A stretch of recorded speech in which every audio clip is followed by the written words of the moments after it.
Congratulations, you've just woken up as a Roman citizen in the year 27 BCE. The Republic is dead. Long live whatever this new thing is. They're calling it the Principate, which sounds fancy until you realize it mostly means one man runs everything and pretends not to.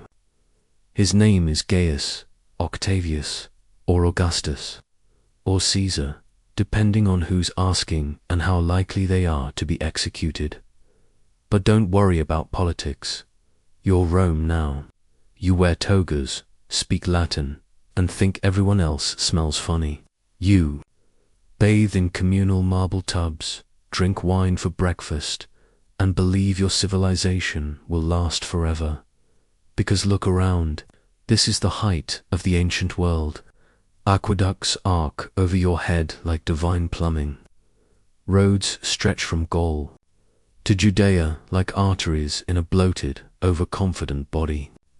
Bureaucrats track grain shipments with the same solemnity. Modern governments reserve for war. You are Rome, eternal, invincible, elegantly sweaty, and yet beneath the smooth marble, something is already twitching. Let's start with Augustus. Clever, terrifyingly so. Fresh off a few civil wars and a brief stint where the Roman Senate forgot how voting works, Augustus rebrands himself, not as a tyrant, but as the first citizen, which is adorable. He controls the army, the treasury, foreign policy, and religion. But sure, go ahead and call him modest. He stabilizes the empire with reforms that are mostly bribes wrapped in ideology. Soldiers get land eventually. Senators get titles. The masses get bread, circuses, and a suspicious lack of questions. And in return, Augustus gets absolute power disguised as good governance. It's brilliant, really. A dictatorship with excellent customer service. And for a while, it works. Rome blooms. Temples are restored. Grain flows in from Egypt. The calendar stops being weird for 5 minutes. Even the gods seem mildly impressed. But that golden age glow, it's mostly paint over rust. Let's peek behind the triumphal arches, shall we? First, the army, Rome's. Famous legions, marching in perfect formation, sandals clacking in unison like a deadly fashion show. They're disciplined, well-fed, and astonishingly unpaid. Yes, soldiers often go years without receiving actual coin, which makes them less a professional force and more an armed investment waiting to default. They stay loyal, mostly because Augustus promises land after retirement, assuming they live long enough and the land isn't currently on fire. But already, cracks form. Generals start to notice that loyalty to Rome is fine, but loyalty to whoever actually pays them, that's better. Remember this. It'll come back to haunt everyone, then. There's the Senate, or what's left of it. By this point, senators are mostly wealthy men in expensive chairs, pretending to matter. They debate, they gesture, they call each other honorable, and they pass laws that Augustus already approved an hour ago. It's theater, ornate to delicious theater. And while the Senate continues to meet, everyone knows real power now lives elsewhere, namely, wherever Augustus is lounging that day, and the poor. Ah yes, the 98% of the population Rome tries very hard not to look at. They're packed into crumbling apartment blocks called insulae, which are basically fire traps stacked like Jenga. They survive on grain doles, watered wine, and the vague hope that the next gladiator match will be especially bloody. The aristocracy doesn't care. They're too busy debating the moral decline of society while groping their slaves at dinner parties. Speaking of slaves, Rome is built on them. Literally, every aqueduct, temple, and country estate comes courtesy of someone. else is suffering. Slaves are the machinery of the empire. They cook, clean, tutor your children, manage your finances, and sometimes entertain you by being executed for sport. This is the golden age, where half the population is owned and the other half pretends not to notice. But don't worry. Philosophers are busy arguing whether slaves are technically people. Spoiler, they'll still make them wash their sandals regardless. Meanwhile, Augustus launches what historians will kindly call the Pax Romana, the Roman peace, a 200-year stretch of relative calm, prosperity, and expansion. But let's be honest, Pax Romana mostly means Rome isn't tearing itself apart internally. Externally, it's still business as usual, conquering, looting, enslaving, and renaming everything after the emperor. If peace means fewer civil wars and more foreign ones, then sure, peace it is. Want proof? Ask the Germanic tribes. Ask Parthians. Ask literally any Celtic village that woke up one morning to find a Roman fort politely installing itself nearby. This is peace. Roman style. We've stopped stabbing each other so we can stab everyone else more efficiently. And yet, the illusion is powerful. There are marble statues everywhere of gods, emperors, generals, and occasionally horses for some reason. Poets write about virtue while cheating on their wives. Wealth flows in from provinces, the average Roman can't pronounce, and every few weeks there's a parade celebrating some victory over a people who are mostly just minding their own business. It feels like success. It tastes like glory. It smells like olive oil, incense, and mild decay. But here's the secret. Rome is already too big. The empire stretches from Britain to Egypt, across deserts, mountains, and people who don't particularly want to be Roman. Communication takes weeks. Revolts simmer. Administrators skim off the top. And while Augustus can still hold it all together, he's not immortal. What happens when he's gone? Nobody knows.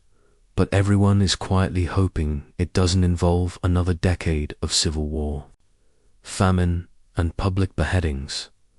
For now, though, sleep easy in your Roman bed, a wooden plank stuffed with straw and the faint scent of mildew. You're part of the greatest civilization on earth. You have central heating if you're rich, running water if you live in a city, and the illusion that things will always be this good. But listen closely, and you might hear it. The quiet groan of overstretched borders, the mutter of unpaid soldiers, the whisper of barbarians. Learning to read Roman battle tactics, the empire is strong.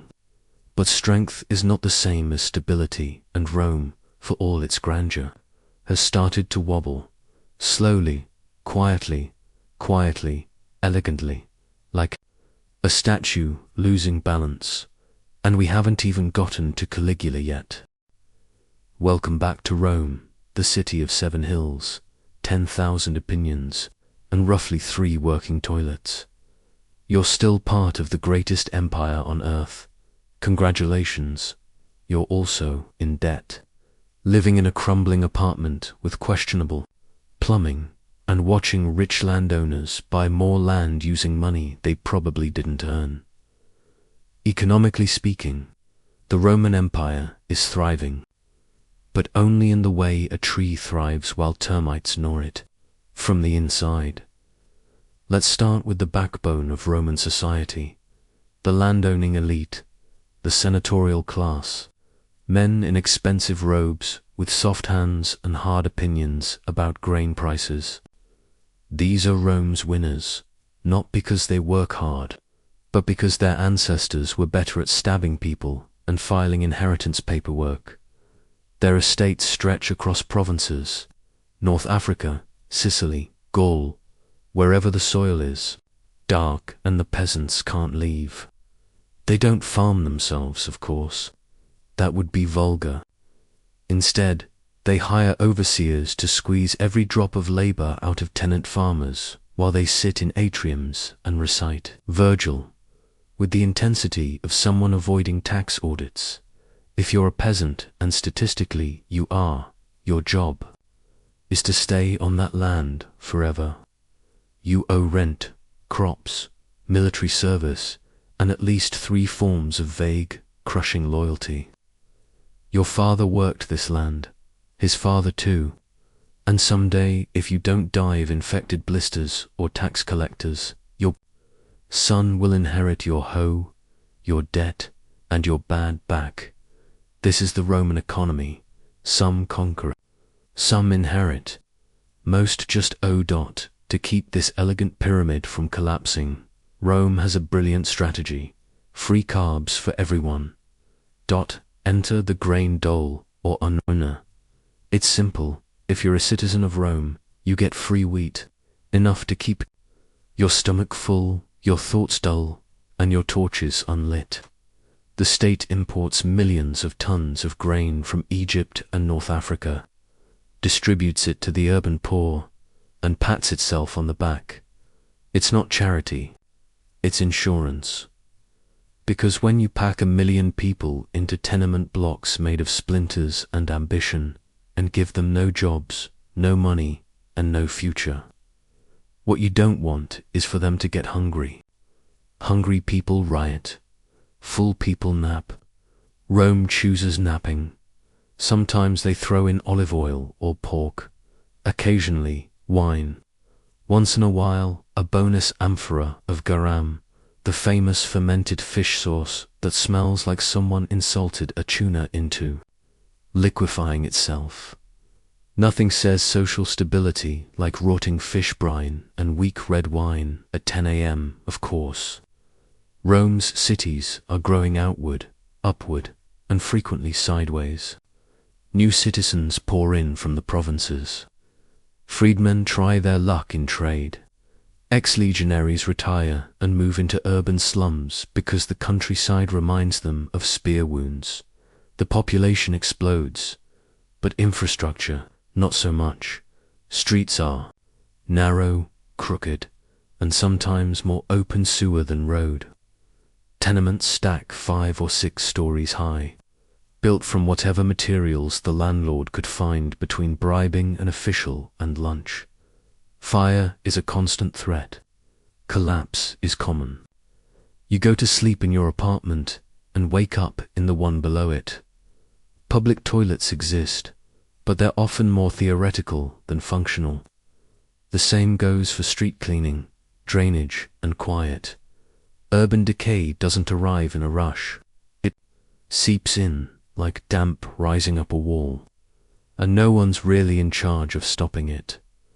Rome is beautiful from a distance, preferably while squinting, and still the economy chugs along, fueled by grain, taxes, and a massive underclass of people who don't get a say. Let's talk slaves. Rome runs on them. Literally, they row the ships, grind the grain, raise children, clean the vomit fountains after parties. They're teachers, scribes, cooks, prostitutes, gladiators, miners, and sometimes all of those in the same week. They're also incredibly cheap, which is great for aristocrats and terrible for innovation, because when you can just buy a human to do the work, why invest in tools, or systems, or anything remotely resembling progress? The Romans built some of the greatest engineering marvels in history: aqueducts, roads, domes, and then stopped. Because why invent the spinning wheel when you can make a Greek do it until he dies? Progress stalls, but wine consumption does not. By the 2nd century, Rome is drowning in luxury goods: perfumes from Arabia, silk from China, gold from Nubia. Senators sip spiced wine while complaining about how decadent everything is. The irony is so thick you could spread it on bread and call it a delicacy. Now, let's talk money, or whatever's left of it. At first, Roman currency is a marvel of stability. Gold aurei, silver denarii, bronze sesterces, all neatly standardized and respected from Britannia to the Tigris. You could walk into a tavern in Gaul, flash your coin, and get a bowl of stew, a cup of wine, and possibly an awkward proposition from the bartender. But empires are expensive. Legions want to be paid. Grain needs to be shipped. Palaces don't. Mosaic themselves, so emperors, especially the later ones, start cutting corners. Literally, they shave silver off the coins, melt them down, and mix in cheaper metals. Over time, your denarius starts to look less like money and more like a sad, graying biscuit. This is debasement, and it's not subtle. Prices rise, confidence drops. Merchants demand more coins for the same goods. People hoard precious metal and treat official currency like expired coupons. The empire is not bankrupt, just quietly panicking. The Roman economy begins to unravel. Not with screams, but with shrugs. The system still moves, but slower, less efficiently, like a wagon with one wheel missing and three held on with hope. And the worst part, most people don't notice. The poor are too busy surviving. The rich are too insulated to care. And the administrators, bless them, are too busy filing forms in triplicate and arguing about census tables from provinces that haven't sent taxes in years. Rome still feels rich, but underneath the silk and marble, it's starting to smell like mold and melted copper. So tonight, as you tuck into your modest bowl of boiled lentils, remember, you're part of a brilliant, fragile economic miracle. One built on land theft, unpaid labor, and wishful accounting. And as the moon rises over the eternal city, casting its soft light on crumbling arches and unpaid grain suppliers, you can rest easy knowing that everything is technically still fine, until it isn't. So, you've made it through the golden age. The grain was mostly free, the wine was flowing, and the statues still had noses. But the empire, well, it's gotten drafty. The aqueducts still run, mostly. The baths are still hot, occasionally, but outside Rome's polished, pigeon-infested walls, something is stirring. A quiet, persistent rustling beyond the borders. Like someone rifling through your mail with a sword. They're called barbarians, and no, that's not their name. It's just what Romans call anyone who doesn't wear togas, speak Latin, or accept that Caesar is your emotional support god Emperor. Let's meet your new neighbors. Meet the barbarians first up. The Goths, tall, moody, and very into dramatic entrances. They come in two main flavors, the Visigoths, who enjoy sacking cities and passive-aggressive negotiating, and the Ostrogoths, who prefer firm handshakes and full takeovers. Then there's the Huns. Imagine if your nightmares learned to ride horses, led by people like Attila, a man so terrifying, Roman diplomats pretended his campfires were cozy. The Huns don't want to conquer Rome. They want to shake it until something valuable falls out. The Vandals. They sound like rowdy teenagers with spray paint. In reality, they're efficient raiders who specialize in surprise boat trips and wrecking coastal cities before brunch. They'll eventually take Carthage and form the ancient world's first low-budget pirate kingdom. And finally, the Franks. Technically Germanic, vaguely ambitious, and still figuring out whether they want to fight Rome or just marry into it and inherit things. Spoiler, they choose both. Now, are these groups bloodthirsty savages? Not really. They farm, they trade, they wear pants, which Romans find suspicious. They also have leaders with real names. political goals, and a keen sense for spotting empires on the decline, and Rome starts to invite them in, from conquest to bribery once upon a time. Rome looked at foreign tribes and thought, let's conquer them and steal everything. But now it's more like, please don't invade. Here's a bag of gold and a charming patch of swampland. Enjoy. Rome's borders, the limes, as they were called, are growing less like walls and more like suggestions. The army is stretched thin, morale is low, and desertion is just resettlement with extra steps. Frontier legions start going native, marrying local women, adopting tribal customs, and forgetting which direction Rome is in. Instead of crushing barbarian tribes, emperors begin hiring them. Mercenaries, federated allies, whatever makes the Senate stop yelling. Whole tribes are settled inside the empire with promises of land and grain, and in return they agree not to burn anything too important. This is the new strategy. Pay the people with swords to not use them unless we ask nicely. It works, briefly until the checks bounce, and the people with swords remember they don't actually like being hungry. Enter Diocletian, one of the last emperors who reads the job description and decides, let's try fixing this. He's not subtle. He wears purple robes covered in pearls and insists on being called Dominus et Deus, Lord and God. Modesty is out. Autocracy is in. But he does get things done. He stabilizes the currency, locks down prices, and reorganizes the tax system so efficiently that people start faking their own deaths to avoid paying. Then, in his boldest move, Diocletian splits the empire into east and west. 2 emperors, 2 capitals, 4 a neat little tetrarchy. Imagine dividing a collapsing building into left crumbling and right crumbling wings and thinking, this'll help. In theory, this makes administration easier. In practice, it turns the empire into a passive group project where everyone shares power and blames each other when things catch fire, which they will, a few emperors and civil wars later. A man named Constantine takes the throne.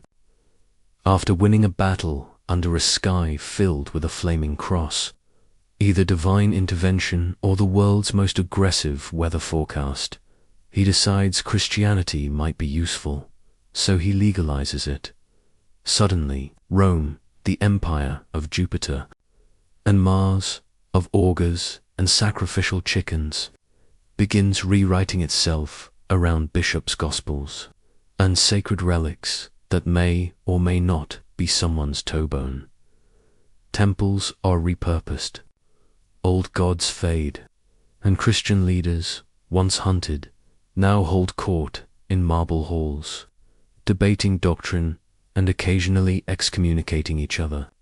With the enthusiasm of caffeinated lawyers, this has consequences.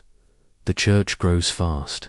It offers hope to the poor, structure to the lost, and a convenient excuse for emperors to cancel festivals involving too much wine and nudity, but it also becomes a rival power.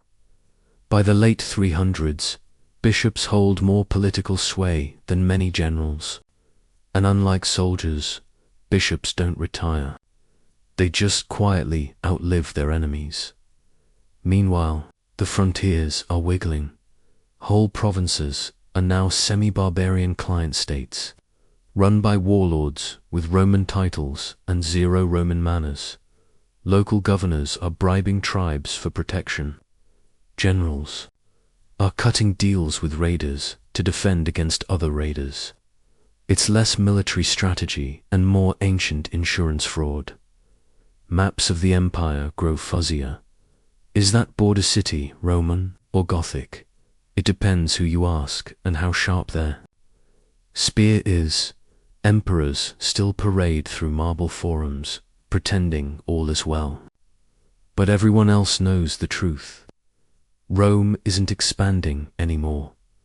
It's shrinking politely, and then a little less politely, and so here. Your situation now. You live in a world where Roman citizens pay taxes to warlords with names like Fritigorn and Childeric, where legions are led by men who don't speak Latin but have very convincing frown lines, where emperors rule for 2 years, 3 weeks, or until someone poisons their soup. Your streets are still cobbled, your baths still steam, but the future is starting to speak with a foreign accent, and every time you hear footsteps outside the walls, you have to wonder, is it a caravan, a trade envoy, or someone sharpening their axe on your future? Rest well, because next, someone's going to sack Rome, and not even the spa will be safe. It's the 5th century now. Rome, glorious, eternal, and thoroughly pickled in its own mythology, is still here. Technically, the baths are lukewarm, the statues are weathered. The Senate still meets, though mostly to hear itself talk. On the surface, things look functional, but if you squint just a little, you'll notice that most of the gold is gone. The armies speak with suspiciously Germanic accents, and the emperors are starting to expire faster than yesterday's. Fish stew, but it's fine. Everything's fine, really. Just ignore the screaming from the frontiers. Let's start with the elephant in the room, Eastern Rome, you know. That smug sibling who took half the empire during Diocletian's reform party and then just never came back. Yeah, they're doing surprisingly well. Constantinople, their shiny new capital, is thriving. It's got walls thicker than your local. Aristocrats skull, a booming trade economy, and a bureaucracy so dense it could deflect arrows. They still call themselves Roman, of course. But they speak Greek, wear silk, and haven't seen a real barbarian in years. They're busy building churches with golden ceilings and writing theological arguments so convoluted even the bishops are confused. Meanwhile, in the West, well, the West is trying. Western Rome is now a haunted house held together by duct tape, tradition, and the vague hope that no one notices how broke it is. The treasury, empty. The army, mostly rented. The leadership, oh, let's talk about that, you see. The Western Empire is burning through emperors the way a bad kitchen burns through dish rags. Some are boys, actual children placed on the throne like cursed party favors. Others are puppets propped up by generals who don't even pretend to care about politics. Many are assassinated before they finish unpacking. It's not a dynasty. It's a game of who wants to be executed in the name of stability. Take Honorius, for example, emperor for decades, known mostly for ignoring the sack of Rome because he thought someone meant his pet chicken, also named Rome, had died. Yes, that's real. Then there's Valentinian III, who ruled for 30 years and accomplished exactly one thing: getting murdered. In public by his own guards. And don't forget Romulus Augustulus, the poor kid who gets the title last emperor of the West at the ripe old age of 14. He reigned for about 10 minutes before being politely told to pack his sandals and go home. This is the leadership now. Children, pawns, and human bookmarks for increasingly impatient generals. Speaking of generals, meet the new army. It's not Roman anymore. At least, not in spirit, not in language, and certainly not in loyalty. The legions of old, proud, disciplined, Latin-shouting monuments to order, are gone, replaced by foederati, mercenary bands hired from the very tribes. Rome used to conquer. They fight when paid, defect when not. and occasionally decide to install their own emperor if things get boring. It's like hiring interns to manage your business, then acting surprised when they start taking your office furniture. Some of these mercenary leaders, like Stilicho or Rizoma, become kingmakers. They rule from behind the throne, pulling strings and, when necessary, yanking heads. They're technically Roman generals, but their loyalties are local, tribal, and temporary. Rome has outsourced its survival, and the contractors are circling like vultures with resumes. Meanwhile, in the cities, the citizens are slowly catching on. Rome doesn't feel like Rome anymore. The roads are falling apart. The aqueducts are clogged. Grain shipments are late. Bandits are up. Taxes are down, unless you're poor, in which case they're mysteriously up. But no one seems to be fixing anything. And yet, every morning, a few loyal senators still put on their togas, shuffle into the curia, and hold solemn debates about laws no one enforces anymore. It's touching, in a tragic, ghost of a republic kind of way. They're performing an ancient ritual in a world that has moved on. One day they're discussing water rights for the forum. The next, the forum is a grazing yard for someone's goats. Still, the fountains run. Sort of. And if you squint, the empire's still here. Of course, outside the cities, it's a different story. Villagers are on their own. Landowners are turning their estates into private fortresses. Local bishops are becoming de facto governors. The imperial government is now more like a weather report, occasionally relevant, mostly ignored, but Rome still insists it's in charge. It still mints coins with emperors' faces, still sends out tax collectors with scrolls and bad attitudes, still posts military orders no one follows. This is not collapse. This is slow evaporation, a very dignified fading, like an opera singer bowing dramatically while the stage catches fire behind them. And yet the people keep believing, because Rome has always existed. How could it not? Even as barbarian kings move into Italian villas, even as roads become footpaths and temples turn into goat sheds, even as the Senate debates in Latin while the world outside mutters in Gothic, Frankish, and despair. Rome continues, sort of in name, in ritual, in sheer stubborn inertia. Because when you've been eternal for 800 years, it's hard to admit you've become yesterday's empire reheated in someone else's microwave. So next time you pass the Senate building, cracked columns, weeds in the marble, one old senator waving a scroll at passing birds, give it a nod. That's history, still ticking.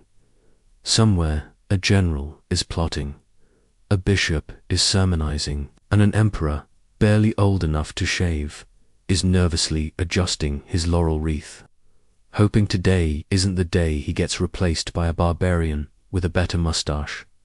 Rome endures, but mostly out of habit. It's August, 410 CE. Wake up to a strange sound. Not the usual bustle of carts and sandals and pigeons, doing suspicious things near statues. No, this is quieter, and somehow worse. It's the sound of Rome being sacked, after 800 years, of being the empire, the untouchable jewel of the Mediterranean, the city of senators, Caesars, and suspiciously nude marble men. Rome is under siege, and not by Persians or gods or plagues, by Visigoths, led by Alaric, who up until now has been Rome's on-again, off-again barbarian frenemy. He's marched through Italy for years, making threats, offering peace, withdrawing peace, camping just outside the city like the world's most menacing Airbnb guest. But today, he's done waiting. The gates open, some say by treachery, some say by famine and despair. Doesn't matter. The Visigoths stroll in, not raging and burning everything, mind you. That would be dramatic. No, they do it like disappointed tourists, polite, slow, and deeply thorough. They loot, but respectfully. Churches are mostly spared, people are mostly terrified, and Rome, the eternal city, is finally reminded it is, in fact, mortal. The reaction islets just say dramatic understatement. Across the empire, people freeze. Rome, sacked. That's like someone punching the moon. It's not supposed to happen. It's never happened. Not in living memory. Not since those early sandal-wearing days when the Gauls showed up with bad manners and sharp sticks. The world takes a collective gasp. Saint Jerome, writing from Bethlehem, clutches his robes and says, the city which had taken the whole world was itself taken, which, in ancient terms, is the equivalent of sending a passive-aggressive tweet followed by a nervous breakdown. Letters fly across. Provinces like panicked pigeons. Senators draft desperate speeches. Bishops start seeing visions. And regular people, they look around their leaking tenements and realize no one is coming to fix anything.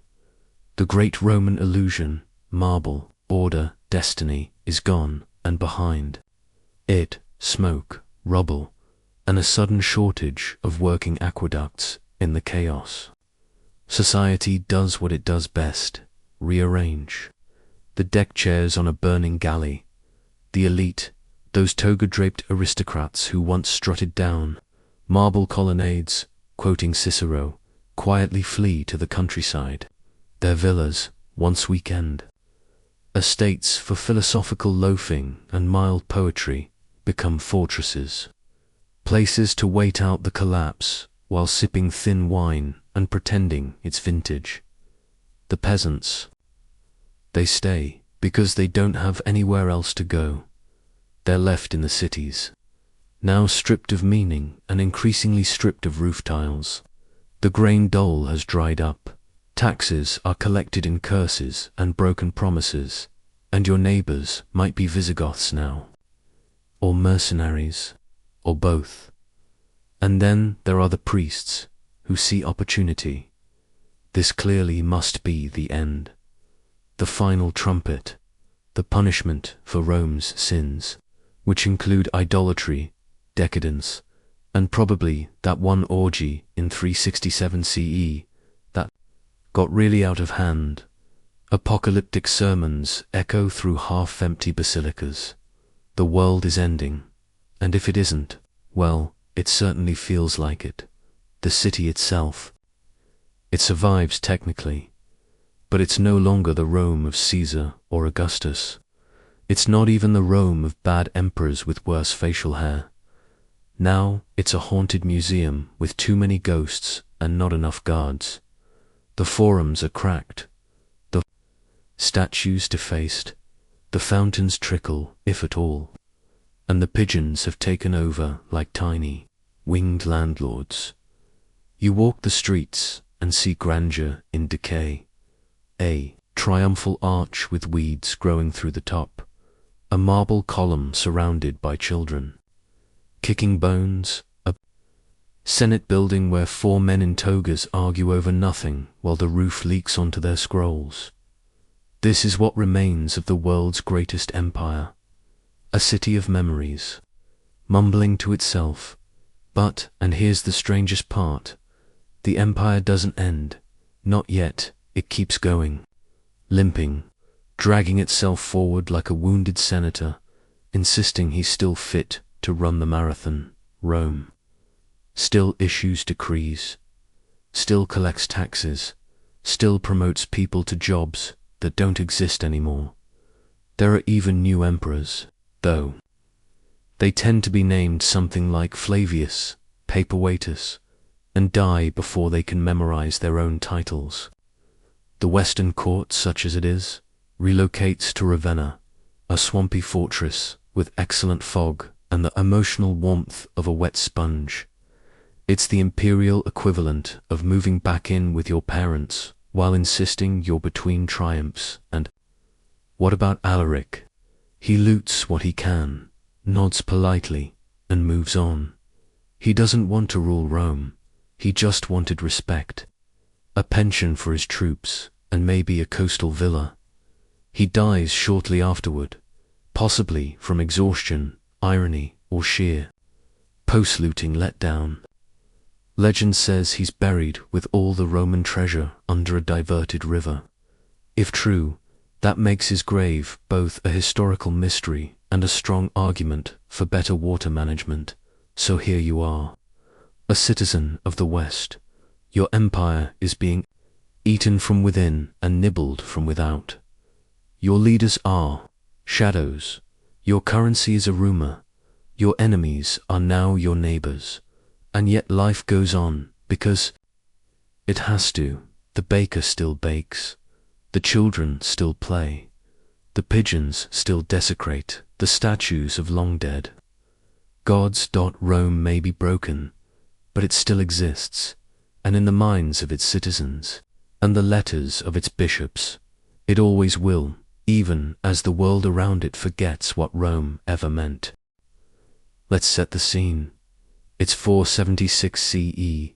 The empire, or what's left of it, is no longer eternal, imperial, or even particularly coherent.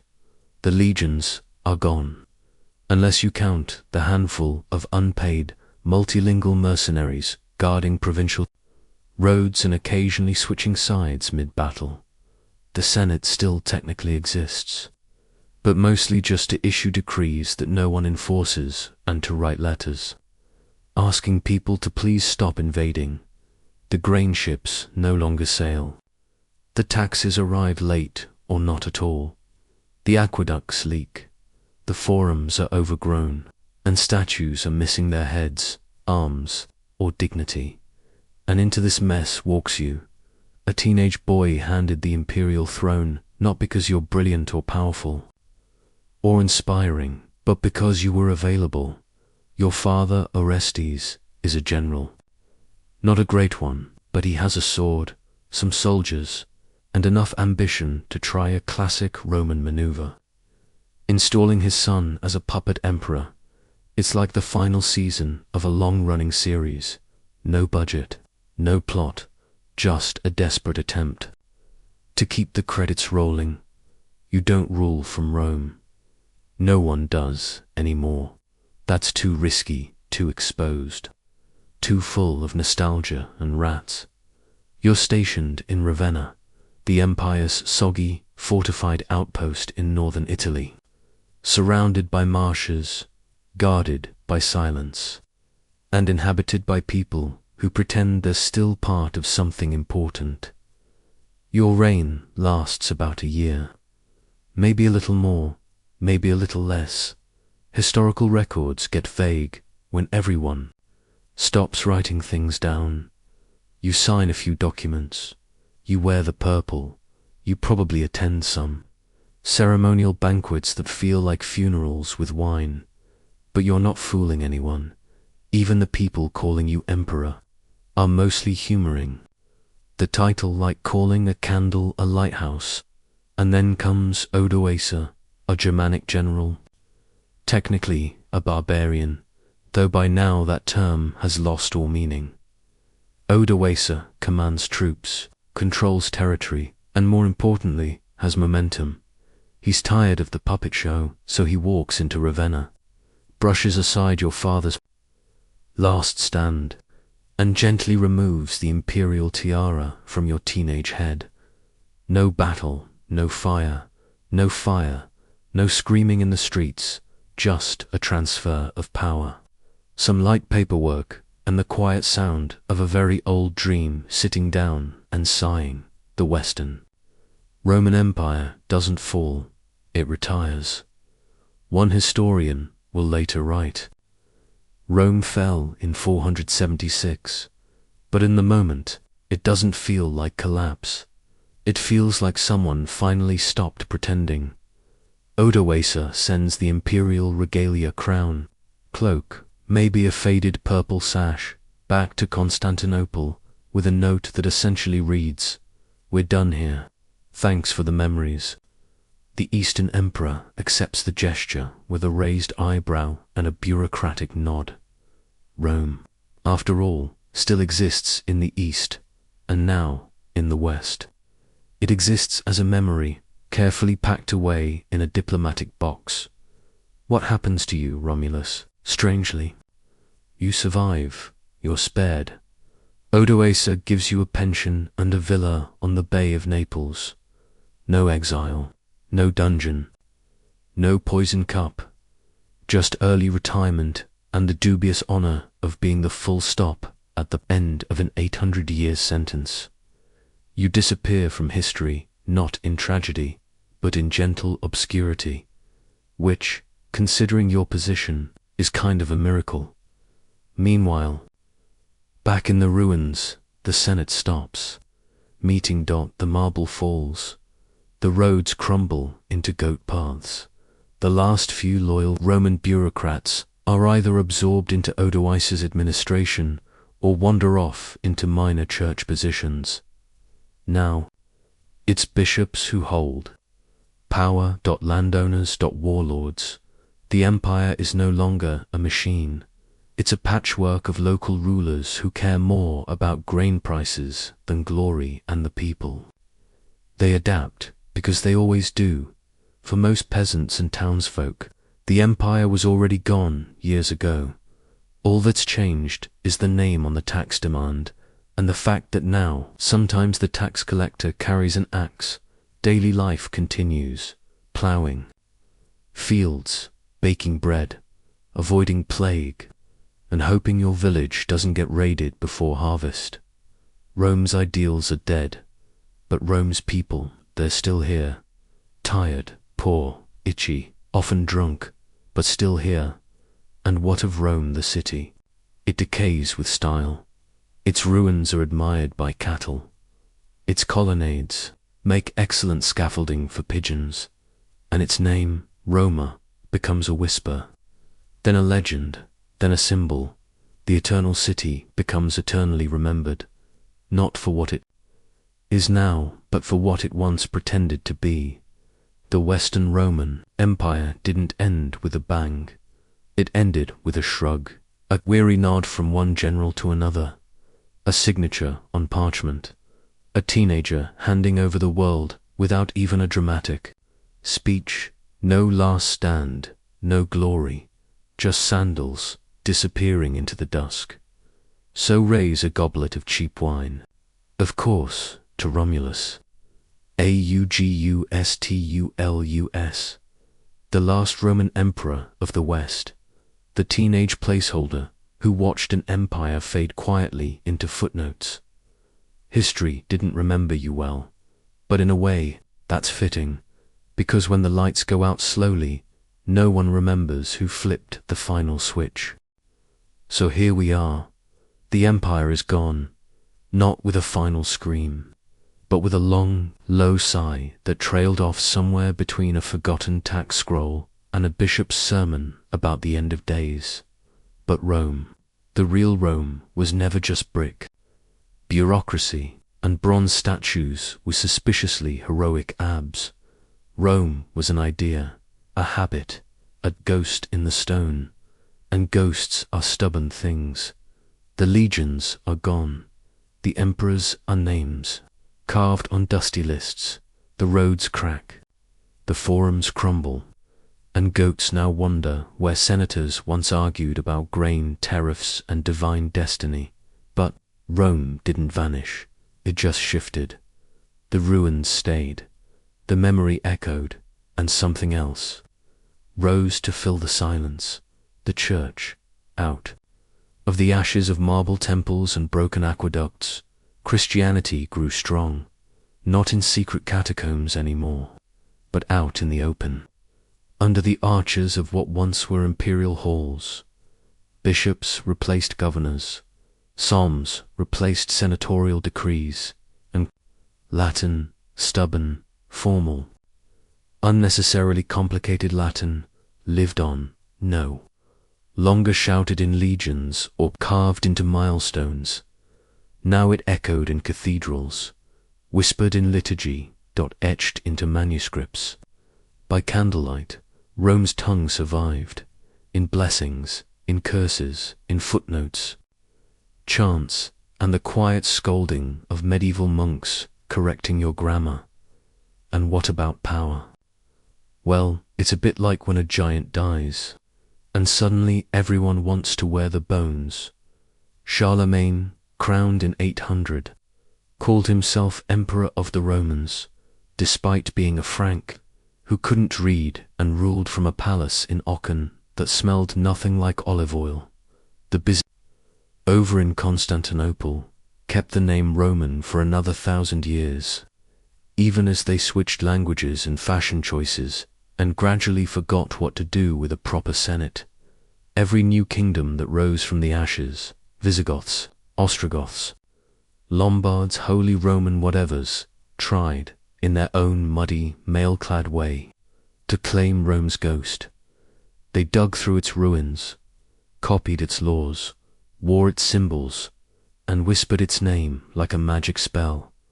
Because if you said, Rome often enough, maybe you could convince yourself you were part of it, even if you lived in a damp castle surrounded by sheep, and yet for the average soul scraping by.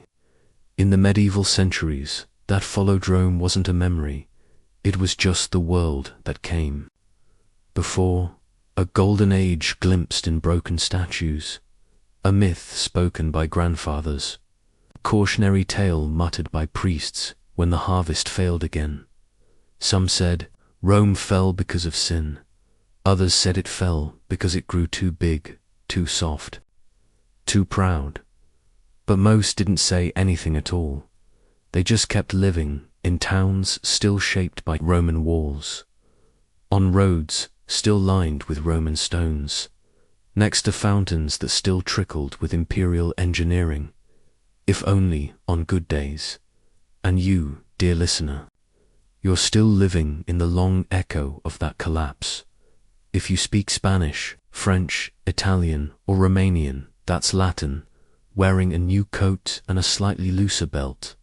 If you live in a republic, salute your flag, or argue about Senate votes, congratulations. That's Roman too, just reheated. Even the way your calendar ticks.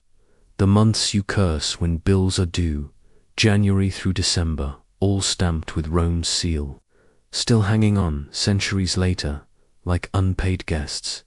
And if you've ever looked at a ruin and felt a soft ache you couldn't name, that too is Rome. The ache of remembering something you never lived through, the hush that clings to fallen stone, the beauty of a world that broke but left its shadow, because Rome never really died. It just changed shape. It became cathedrals and customs and quietly persistent plumbing. It became an idea no one could quite bury, a dream with sandals too big to fill, a soft glow on the edge of memory that refuses to fade. So what remains? Dust, dreams, dreams, ringing in buildings made from recycled temples. The empire is gone, but the roads still lead somewhere, and the candles still flicker beside ancient columns, and somewhere in the quiet between night and dawn you can still almost hear it. Not the clatter of legion, sir, the roar of a crowd, but the soft, slow echo of Rome remembering itself, and the plumbing. It lasted longer than anyone expected, and that's where we'll leave Rome, not with an explosion, but with a quiet breath that still lingers in our cities, our languages, and our laws. If you've made it this far, thank you for wandering through the ruins with me. If you're listening in bed, sleep well. If you're listening in the dark, you're not alone. There's always someone out there listening with you, somewhere between history and dreams. Until next time, may your roads be paved, your sandals dry, and your empire mercifully low maintenance. Good night.